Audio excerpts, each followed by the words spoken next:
আচ্ছা ধরেন আপনাকে সালমান খান একটা মুভির অফার করলো, সাকিব খানও করলো, আপনি কার কাজটা করবেন? হয়তো সালমান খান। সাকিব খান না, তখন আর দেশ দেখা হবে না। না না না ওরকম কিছু না। নাকি একবার করেছি তো সাকিব খানের সাথে, না আর করেছি এরকম না, যেহেতু আমি বাংলাদেশের ইন্ডাস্ট্রিরই আছি, সো আজকে না হয় কিছুদিন পর হলেও যখন আমি আমার ভালো কাজ দেখবে।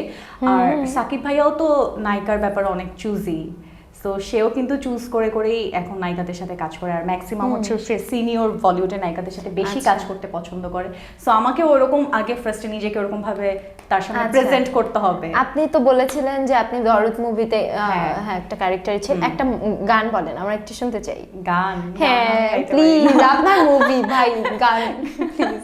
গান তো গাইতে পারি না, একটু শোনাবেন, আপনার অডিয়েন্স শুনতে চায় আপনার ওই মুভিরই যদি কোনো।